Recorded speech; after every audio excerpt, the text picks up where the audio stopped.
Hello and welcome back to the Future Edit. I'm your host, Kelly Eckhard, and boy, do I have such an amazing guest for you today. I love Alexandra. I've worked with her several times in the past, but I wanted to bring her on here today to talk about her work as an angel communicator and also kind of her journey of where she started and where she's going now. And then we'll talk about her work and her books and all the great, beautiful magic that she does on a daily basis for us. So hello, how are you? Thank you for being here. Thank you so much for having me, lovely. It's great to see you. Thank you. It's so nice to connect. This is one thing I love about the work that we're in, but also having a podcast is getting to reconnect again with people on their journeys. It's so lovely. So let's start off with you talking a bit. Well, introduce yourself, talk about a bit about your history, and then we'll go into your beautiful line of work. Oh, thanks, Kelly. My name is Alexandra.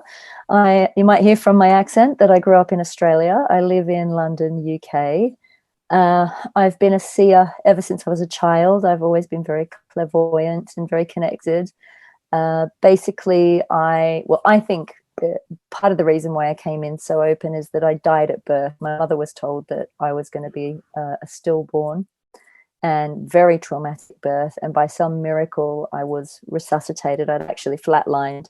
Wow. And I was resuscitated by my dad's best friend, who is also my godfather and who also introduced my parents back in the day. My dad's a doctor, and he was Godfather Paul was the anaesthetist that was on hand in case they had to do an emergency cesarean. But as it stood, an emergency cesarean couldn't happen. It was all happened too fast, and I was high forceps out and luckily survived. But ever since I was little, I remember seeing, and I would always see angels and spirit and lights in my room, and I had very phenomenal experiences, but I just thought they were normal. I thought everyone had experiences like that. I mean, it was like a CGI show on the ceiling of my bedroom. That's amazing. I still remember, and lots of things like spirit animals and star beings and fair elementals, and you get told that it's just your vivid imagination as a child. And I was, sent off to Catholic school, and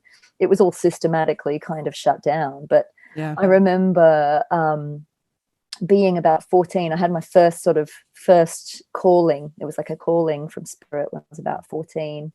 And I remember thinking, I was watching some show like Alf or something like that, and I was thinking, I really want to be psychic so I can pass my exams. I want to know the future so I can pass my exams. And then suddenly, the minute I had that thought, the room filled with spirit. There were so many, and they were ancestors. And I know that I couldn't so much see them, but I could feel them and I could hear them. And it was, I knew they were relatives and ancestors and loved ones. Yeah. And I quite freak out, but I felt very overwhelmed. And it's like they were saying, all right, we're here. You've asked, we're here to connect. And I went, oh no, I don't want to see dead people. Go away. I'm not here to see dead people. I just want to pass my exams. I mean, it's just that's amazing. Anyway, so they went away. They did go away. I still had visuals, and I would still be called the daydreamer, and had all the vivid dreams and things like that going on. But when it was like another 7 years later, at the age of 21, and I moved to London. Actually followed a boy here. That boy is no longer in the picture, but I followed a boy here, and it just opened like floodgates. Because I went through quite a difficult time when I first moved to London. I was so young, and it was cold and it was dark, and I was this little Aussie bumpkin who had no idea about the real world and like how tough it would be to take care of myself in the big wide world. And before I had left home, my great-grandmother, I saw her for the last time. I was very close to her, and I knew both my great-grandmothers. And when I went to see her, I just knew I wasn't going to see her again in the flesh. And a couple of months after I arrived here, she passed. And I was just having a dreadful time. I mean, I was living in a terrible flat. It was like you'd step on the floorboards and hit you in the back of the head. It was shocking. So I was really depressed, and I just remember sitting in my little bed crying away one night, and suddenly my grandmother was with me. She was in the room, and I could feel her, and I could see her in my mind's eye, like as I remembered her. and the love was insane. And from there, I just kept having experience after experience, and I couldn't shut it down. And I struggled for years to try to be normal. I just really wanted to be normal. Yeah. But I'm also an extreme empath, and I'm a highly sensitive person, and I feel everything. And I stepped into London is such a melting pot. I mean, this city has so much history. And I mean, you know, Australia has a different kind of history. Australia has an old history, but in terms of patriarchy and I guess that sort of history, we don't have the level of energy, let's say, that London has. And so I could feel everything, and a lot of it was very dense and very dark, and a lot of you know, you've got all the kind of Middle Ages stuff. I mean, there were layers. And now I know that a lot of the work I do as an angel channel and as a healer is about healing the earth and healing the ley lines and the grids of the earth. So I didn't realize at that young age that I was already doing what I call grid work. It's like you're working on the actual memories and energies held within physical structures of the earth and the buildings. Okay. So I was clearing that through my body without realizing. And it Interesting. was wow. overwhelming. I can imagine. So that was where it all started. And then it wasn't till I was about 28 I started actually training. I got given a scholarship, and amazing stuff started happening. I ended up becoming the editor of a spiritual magazine, and I was given lots of training that just sort of unfolded from there. And just learnt to develop it all, and all my memories switched back on. And that was the long story short, but Oh no, I mean, it's amazing though how you were called from such a young age, and how it wasn't going to let you leave it, right? You know, it's like, this is, you are here on this earth to do this. And it was never a conscious choice. I think it was my soul chose it. The human part of me, you know, you have a choice to a point. Yeah. But the human part of me has had to sit back and get out of the way a lot of the time, and just almost observe, like, okay, what is this now? What is this supernatural thing you're putting me through, universe? Like, what on it? How do I make logical sense of actually what's happening to me? And then I sit back and observe, and then I direct channel. So then I'm told, this is what's happening to you. This is where we're leading you. This is what we require.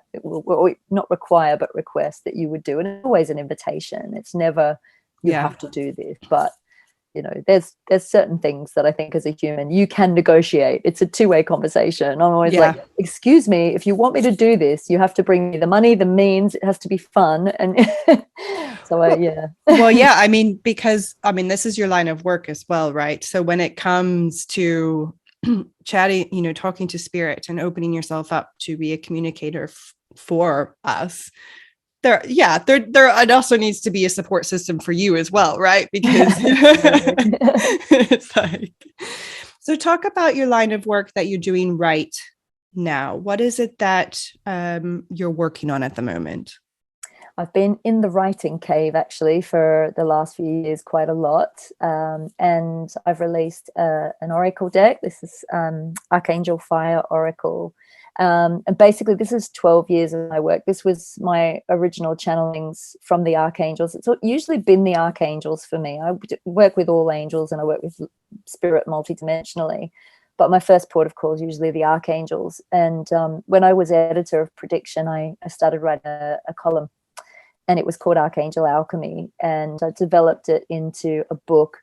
And then eventually when I got my agent, she said, look, this is an oracle deck. Let's do it as an oracle deck. Amazing. So, and it became the Archangel Fire Oracle. And then I've since information I had to kind of take out of the book to turn it into the oracle has gone back in. And now I've written the book Archangel Alchemy Healing. And that is actually a whole channeled healing system.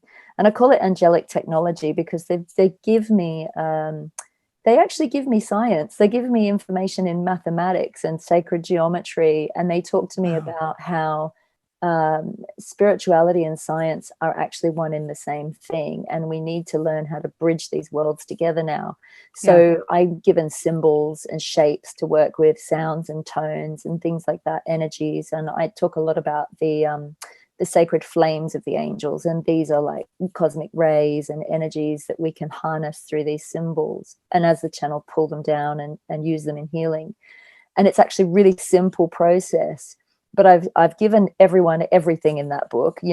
This is a tool, because when I was going through my spiritual awakening, I didn't really have anyone that could tell me what was happening to me. And there were spiritual teachers out there, and there were books out there, and there were courses.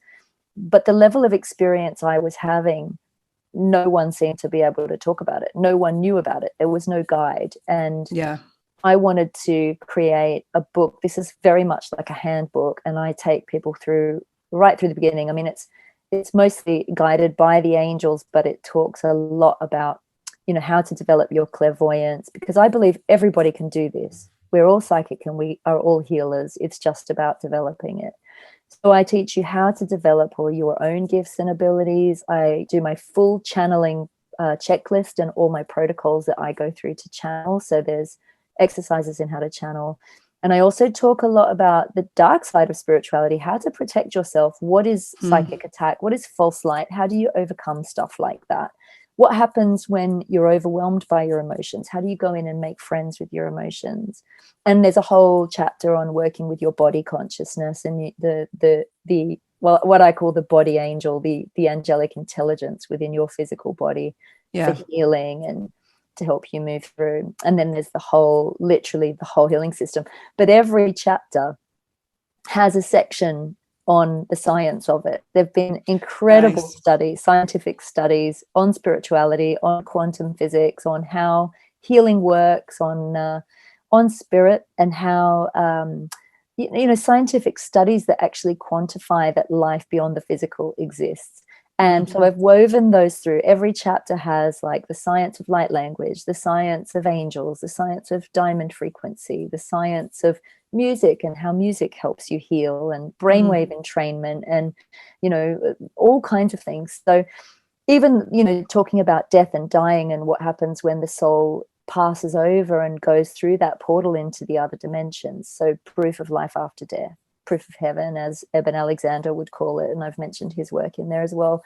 So it's been an incredible book. It took me a month of Sundays to write the end notes and the bibliography, so it's all backed up. So it's a mixture of my direct channelings and what supports that, because I think as a healer and as a doctor's daughter, I guess I didn't ever think I had a scientific brain, and I don't necessarily need lots of evidence to quantify my experience. I need evidence, yes, I think we all do. The logical mind needs evidence. But I find that a lot of people, especially people who are new to all of this, they want evidence to back it up. And one thing I was told, I was very badly bullied when I first started coming out about my spiritual journey, and as a child, I was the weird one. But being bullied, a lot of people would say, they would try to kind of tear me down, and they would be like, well, how do you prove it? That was always the question. Yeah, of course. How do you prove angels are real? How do you prove that this is real? And you know what I thought? Oh, give them what they want. Let's write a book about it. Let's give them the proof. If they want the proof, they can have it. And you know what? If people don't want to believe it, that's not up to me. I'm not here to prove anything to anyone. I think once you've had an experience, you can't unhave it. And there's so many people that are having experiences now, and they don't have a logical box to put it in, but they need to know that it's absolutely normal to have an experience. And there's going to be a heck of a lot more people having them now. So hopefully this book and the course, there's an actual certified healing system that I'm teaching that's about to be launched in September. And hopefully if people want to go and train as healers in the system, that they can, and that it will give them some way to support themselves as well as others. But you can learn to do the self-healing through the whole book anyway. And why do you think it's now that people are starting to have more spiritual experiences? We're in a very exciting time on our planet. We're in a very stressful time on our planet. But this time has always been prophesied about. If you read the Bible, we're in the Revelations. We are in the Mayan calendar has ended. This was always the time of the new earth rising. So the old is dropping away. But we've been through, I guess, like a necessary journey of learning. We've been through our own collective shadow, our own underbelly. We've had to go and learn about separation in order to find our way back to the divine. and remember that we are divine. And so you've got this collective experience that we've been going through for thousands of years. But we're all going through it on a personal level too, you know, so we're being asked to turn around and really face ourselves as individuals. Yeah. This is how we heal the earth. You know, I teach a program called World Angel, which is about earth service, which I think I've mentioned. But in that, I teach people, you know, we're not here to heal the world. We're not here to rescue everybody. You can never do that. But you can look at how you're reacting to what's going on and connect to the emotions it's bringing up in you. And you can heal and transmute and work with those. And it's by lovingly embracing it and not judging it and allowing yourself to very gently move through those feelings that you will go through a shift. And the dynamic between you and the world will go through a shift too. So when I teach about angels, they're not something that is separate from us. You know, I teach about angelic consciousness. You know, it's almost like a level of consciousness that you can access. It is the bridge between us as I'm a human, I believe I'm human, I'm only physical, and our divinity, the higher consciousness, the higher mind. But an angel will come in like a guide or a bridge to open you up to that higher level of consciousness. In multidimensional terms, they're part of you, but also a separate entity. It's a weird thing it's duality. It's a weird thing to try and grasp. But if you think of it as an aspect of yourself, and, you know, in the book, I explain that in the Hebrew language, a lot of the archangels' names are Hebrew. And in the Hebrew language, it's actually a sacred language, and it's a mathematical language. And the phonetics of the angel's name. So Michael means God protects. Raphael is God heals. When you actually intone or say the name, or you even think the name, it's like you're activating the part of your own consciousness that has the capacity to heal or protect. It's like you're accessing, you're activating that vibration and that frequency, and in a way being your own guardian angel. So you can see it as a beautiful loving guide that looks like they do in the Bible with big wings, or you can see it as I'm harnessing this energy, this power, and I'm stepping into my own divine self. And I find that that's really empowering to see it that way, and to experience it that way. So yeah, we're in this really amazing time. We're on a rapid acceleration. It's a time where there is, people will call it ascension, or they'll call it the time of enlightenment, or the quickening. And you might notice that time feels like it has sped up, because it's not so much linear. It's becoming very holographic and very multidimensional. The veil is thinning. A lot of people having many more spiritual experiences. But as a collective, we've chosen to go through this, and we're actually stepping across a veil into what we call illuminated earth, or I call it diamond earth. So it's where we're going to have access to a much higher level of consciousness and awareness. We're going to be able to understand that we're not just here in a physical experience, but we do have angels and spirit walking among us, and we're part of a much greater cosmos and community and collective. So it's quite a beautiful time. I think a lot of souls have chosen to pass at this time, which is why pandemic and things like that, there are a lot of souls passing over. I could go on for a month of Sundays about death and dying, but I'll let you ask the questions, Kelly. No, I mean, that's quite an interesting point, though, actually, the whole death and dying. And I think it's also a conversation that needs to be had more as well, because I think a lot of people have experienced it through COVID, and because we're entering this new earth and this new realm, I think people are, a bit more subject to it, as far as that this is, because the veil is thinning, we are feeling we're feeling this energies. And I think it's really important that people need to also talk about this and face this face to face, because it is part of our journeys, right? Of this, of death and crossing over. And I think a lot of people too have had to really think about it because of the pandemic. And there's this nervousness about death, isn't it? Because we're still trying to figure out, a lot of people, their purpose here on earth, and understand the whole reasoning behind all of this, to have another layer of there is something beyond. I think that makes some people a bit nervous. No? I think one thing I want to say about death, I've been very close to death, obviously, with my death Yeah. birth.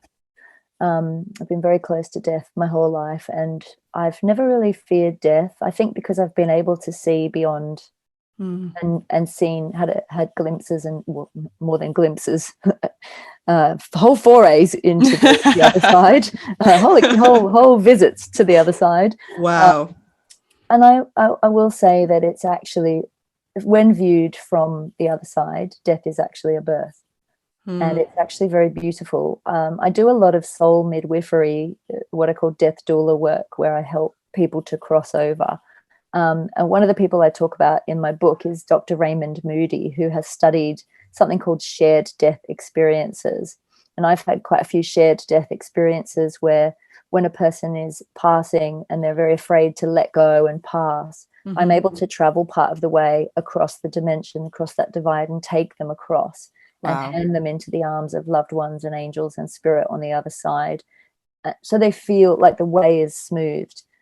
Similarly, I help people to bring through souls for birth. So it's a two-way portal in a way.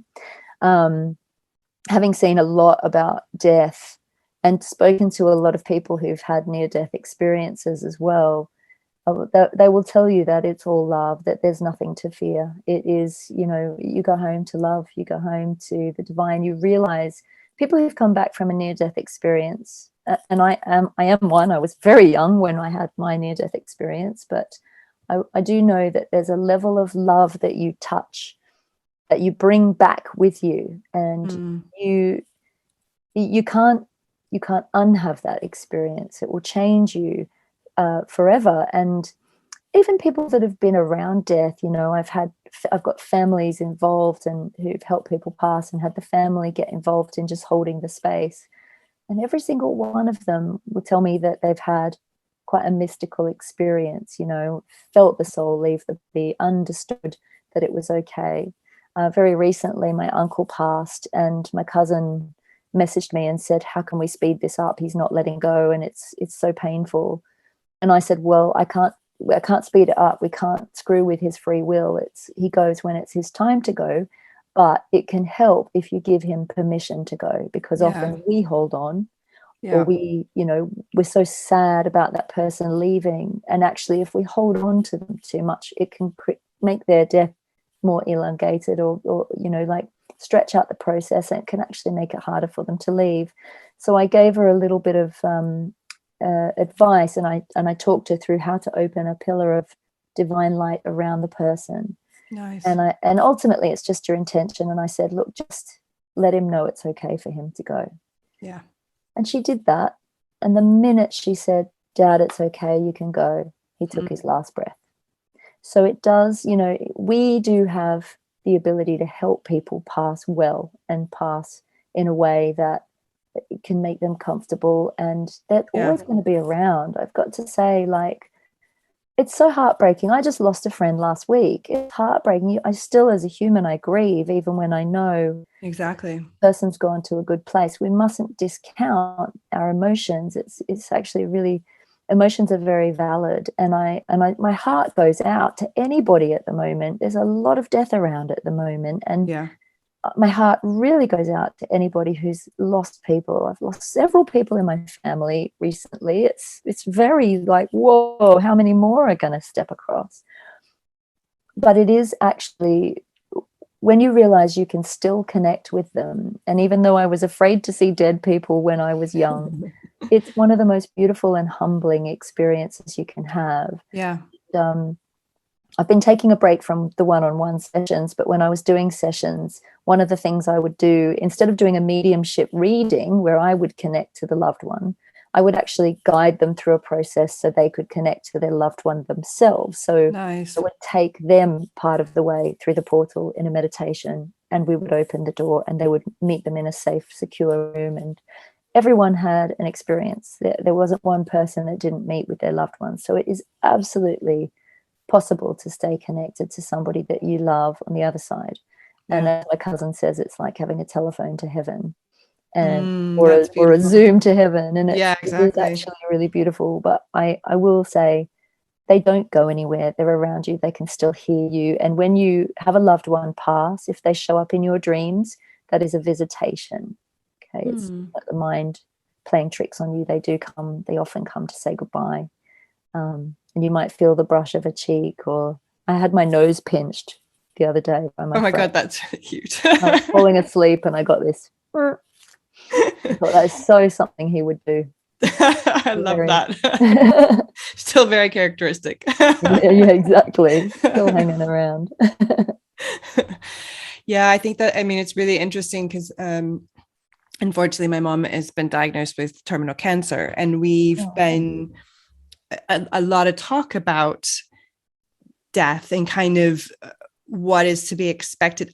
You're never going to be prepared for it, right, as humans, but at least to open the conversation about it, to not be afraid to talk about it, to really have this, you know what, this is it. Okay, well, you know, we still have time, and we don't really know when my date is. It could be that she lives for another 5 years or 2 months, who knows? But it is about that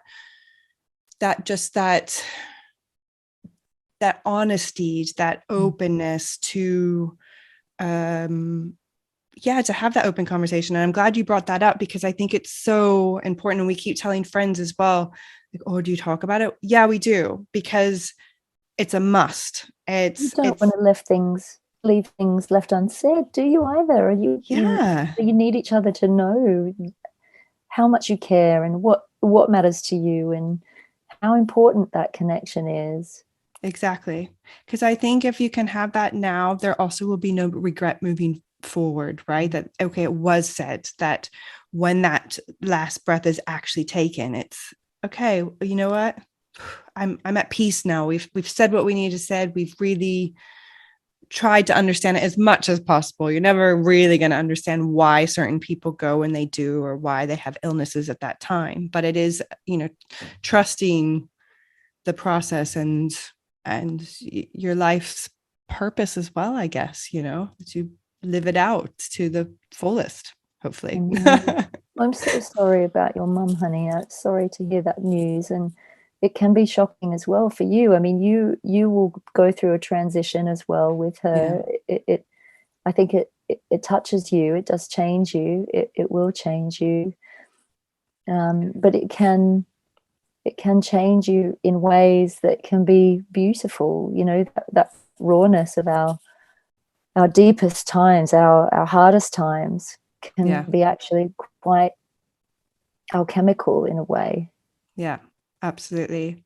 And I think it's, you know, and also I think from a personal point of view, it can help on your spiritual journey as well, to understanding what it all means. Or, you know, also I think, I mean, I think because I'm to a point at the moment where you're accepting it and you're okay, like, this is what's happening, but there'll be many more roller coaster moments, won't there? It's never an easy thing, even in your line of work. You know, I'm sure that you have to ground yourself and really, you know, it's probably quite emotional for you as well, even working with people going through it, because it's life cycle. It's you know, it's emotional. We get massively tested, hugely tested. I was talking to another friend doing an interview this morning, and we delved quite a bit into some of the very supernatural experiences that I've had, which I probably won't share on this one.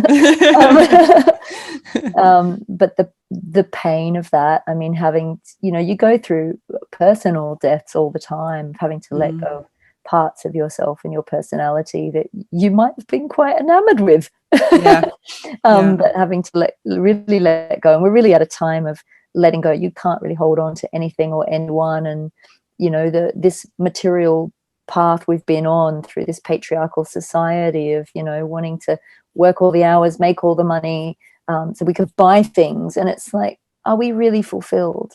Are we really feeling fulfilled? And to me, being on a divine path, and really my path is love. It's I want to experience what it is to be the divine having a human experience, and the human having a divine experience at the same time. And it's always bringing me back to that center. What would love do? You know, in any time, every challenge, every decision, what would love do? And I do a lot of teaching people how to come back into their center and just sit back and try not to get caught up so much in the storms and the chaos that life seems to throw at us.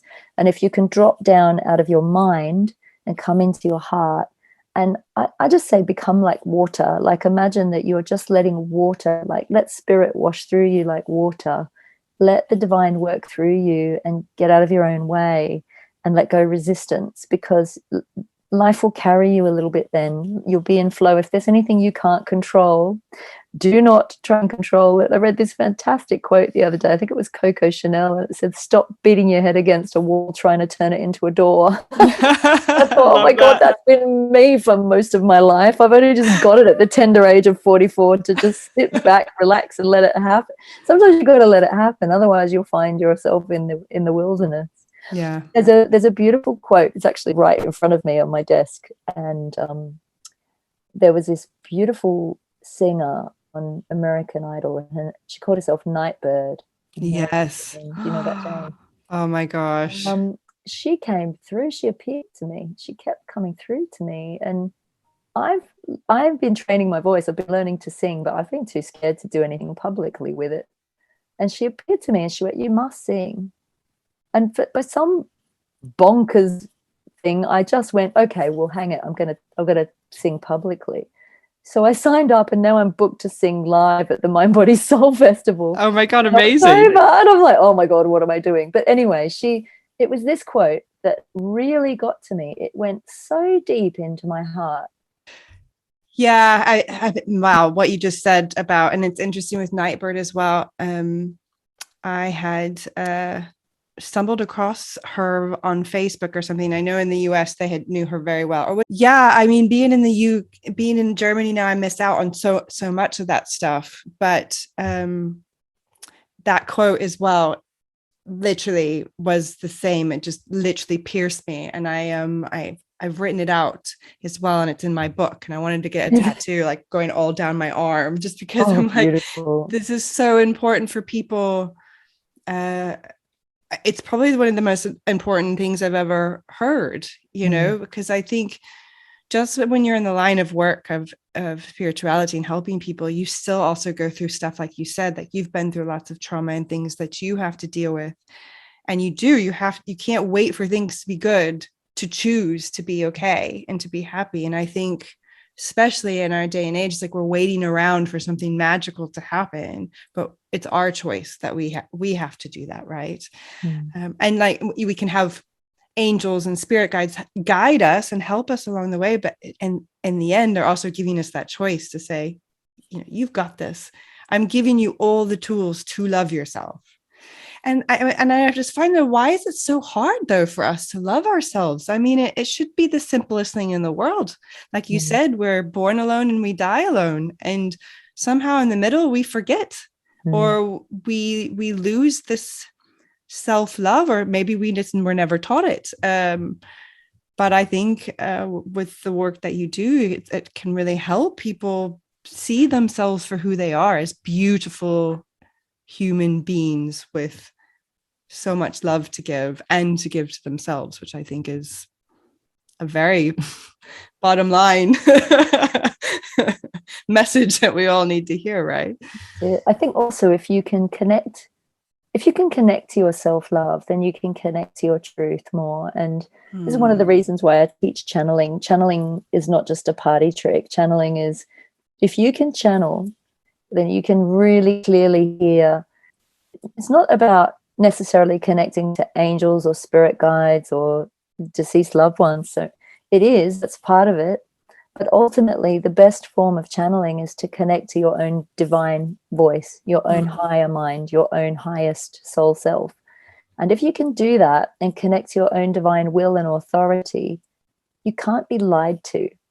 And we've been very manipulated on this planet. I'm not going to go down any conspiracy theory rabbit holes, but we have. And I mean, it's not necessarily, it doesn't always happen in a way that is sinister. I mean, we're manipulated through advertising every day. Buy this, do this, you know, and everyone operates in the world through their own agenda, and people, we're trained as children survival techniques, and you'll get like programs running in your mind of how to survive in the world. So most people are still running their childhood trauma programs.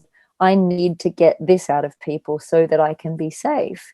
And this is why healing is such a great tool. If you can go in and do your inner child work and talk and really reconnect with your higher mind and clear your karma and look at your different timelines and what programs you're carrying, it's akin to polishing up the lens that you see the world through. And life just gets better and better and better. It also polishes up the lens for you to be able to see the wounded parts of you more clearly. So there are times when it does feel hard because you're faced with your own proverbial and that can be very challenging. But if you are unafraid to see yourself warts and all and love yourself, I mean, I've looked into the belly of my own monster so many times now. I could happily build a summer home there. It's fine. I've had to do it again this week in a very extreme way. And, it's like, oh God, here we go again, universe. It's like you feel like you're being sucker punched to the guts. But when you can really hear that higher mind, you'll always be held in that love. And you'll always be able to navigate through any situation rather than life pushing you around or people pushing you around, or finding that we're very manipulated through our emotions as humans. We manipulate through our emotions as well. So if you can get really clear on, right, my emotions are my friend and my higher mind is my friend. And when my higher mind and my emotions work together, then I can navigate my way through this. And I don't need to feel like I'm doing something wrong in being there for myself. So, and when I teach channeling as well, you can talk to an emotion as though it is its own consciousness. Talk to your fear. Hello, fear. Why are you here? What are you here for? Because you flip it. I kind of go, right, well, why is fear here? Fear must be here because it thinks it's helping me in some way. It thinks it's serving me. So if my fear was serving me, what would it be here to do? It would probably here to keep me safe, right? Well, don't do that. Don't get too big for your boots, because the last time you did that, you were burned at the stake. It's like things like that. So if we learn to talk to our emotions as though they're trusted old friends, then the emotions lighten, they ease, they transform into something better. So fear would transmute into love, sadness into happiness, and and then we reach higher and higher states of bliss. And this is also part of this ascension process we're going through. We're coming into higher states of illumination, of bliss and wonderment and wisdom, and our knowledge is growing about who we are, what we're here to do, and the point of it all. Wow. Oh, so beautiful. So beautiful. And so for those of us kind of on our beginning our journey, what would you say? I mean, also reading your books and kind of following your protocol and how you do things would also be very helpful. But what is like one piece of advice you have for someone that really wants to have this awakening spiritual experience? How do they start? Does it just, for some people like yourself, it's very natural. It comes super easily. But for others, it's like they so desperately to want to have this experience, but they feel like it's not happening for them. I would say study, read the books you're drawn to. I would say explore. Like one of the things I'm a terror for is I'm so curious. I always had a curious mind. I would always be one of those kids going, but why? But why? But why? But why does it have to be that way? But why is it like that? I still get people getting really annoyed at me now. I'm like, but why would they make a law like that? That doesn't make sense. It's like exactly. I question everything. So question everything. Tune in and just feel like what feels right to me. But when I first started, I was like a course junkie, and I oftentimes it happens backwards for me though. I would be given information, and then the book that I needed to read that would validate what I was told would land in my lap, and I'd be like, oh, that makes sense of that experience. So I would say just put a little call out to your angels or your guides or your higher self. Just say, right, just guide me, show me where I'm meant to be, show me what I'm meant to be doing. If you want to learn to develop your gifts, I would always say, like, definitely learn to develop your abilities, your own psychic abilities, your own healing abilities. Find a course or a teacher that suits you. Be very discerning. You have to be very discerning on this path. And I hate to say it, but in the spiritual industry, there are a lot of charlatans. There are a lot of people that are just out there to get your money. And this is all part of what's being shown up now. But they all have their place and they all have their path. You know, I fell, under the spell of some teachers when I was younger, and then realized, oh, I'm actually being taken for a ride here. And it was a very important lesson. So it all has its place. Yeah. And I do believe that everyone's doing the best they can with the tools that they have. But trusting God, tie up your camel, as my friend Lorraine would say. Always make sure that you're taking care of number one first. And if something doesn't feel right, don't do it. You know, I think, those times when you have a decision to make and your head says do one thing and your heart says the other, I always say go with the heart, go with the gut feeling, even if it doesn't make sense. If there's a question mark over it, it's telling you something. And you can do the same with, with any spiritual teacher. But I think just see what books are out there that you feel drawn to, what teachers are out there, what courses, and just embark on your journey. But I'd say, you don't need to go and train as a healer in order to become a healer. It doesn't mean that you have to change your career. I know loads of undercover light workers, doctors, lawyers, all kinds of people that are on an awakened spiritual path that have amazing gifts, but they use it through the work that they're currently doing. And, even my dad came and trained with the angels with me years ago, and he goes on his ward rounds and he calls in Archangel Raphael and says, all right, Raph, come on, we're going on the ward round now. And he says that anytime he does that, everything goes perfectly. It goes like clockwork. Oh, that's amazing. But the one little phrase that's coming through my head right now is believe in yourself. Believe in yourself. And don't let anyone tell you that you can't do things. Like if you have a dream or you have a goal, really be your own cheerleader. Don't let anyone knock you off your perch. Stay on that path. And you do get tested, but if you're meant to be doing something, or you're meant to go somewhere, or you're meant to see someone, or you're meant to have an experience, just trust is the other really amazing tool that I have in my toolkit. Whenever things have looked like they're going to go absolutely wrong, or it looks like chaos, I go, oh, do you know what, universe? I don't know how this is going to work out, but I don't accept what this looks like right now. And I'm staying in trust that a path out of this will appear, that the best path out of this will appear, or the best path or the best outcome will occur.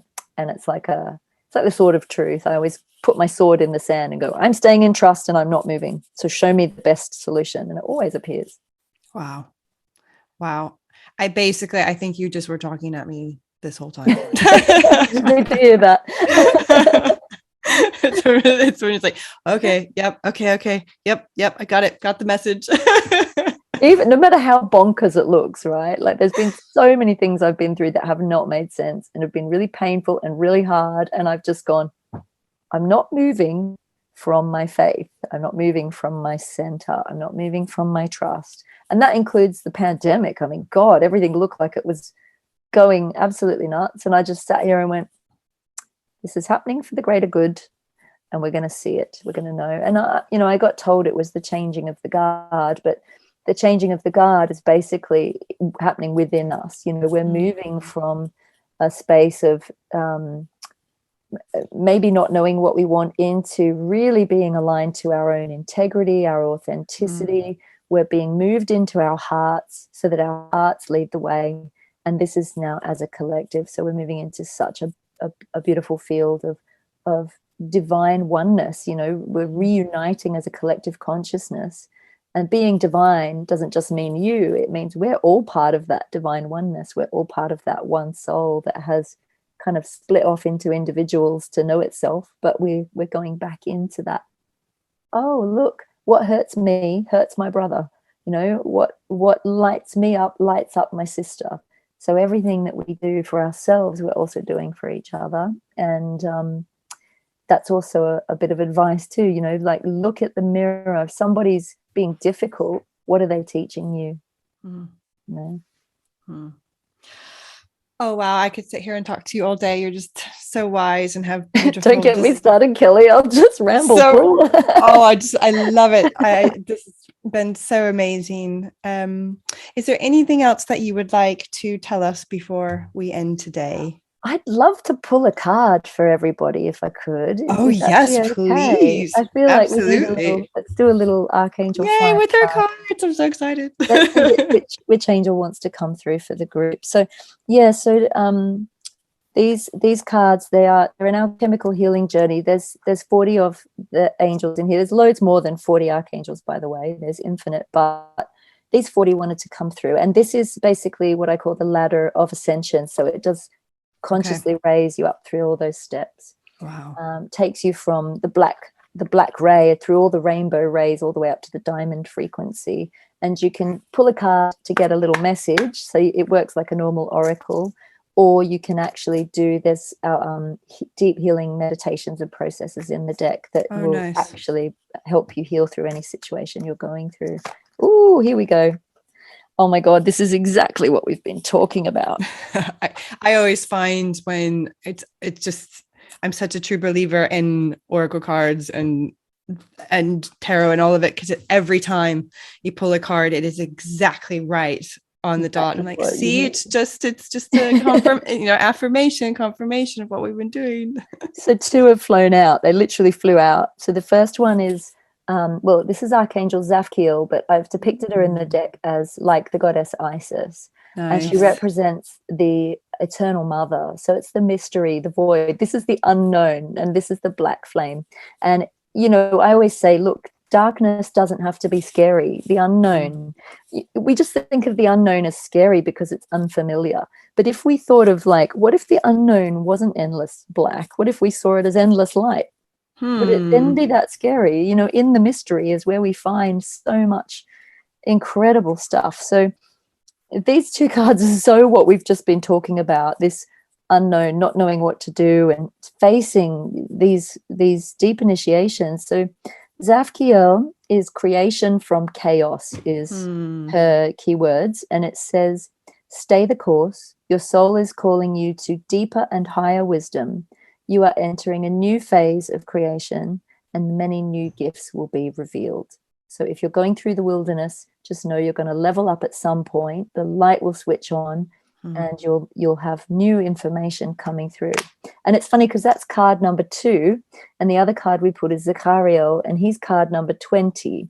So we've got the two twos. So this is also about sacred union, divine partnership, new beginnings. And Zachariel sits on the turquoise ray, but it's really interesting because he is the angel of surrender. This really is the card of, if you have no idea what's going on, this is how you surrender. So I'll read the little prayer. The message here is graceful surrender. And it says, the material aspect of life is only temporary.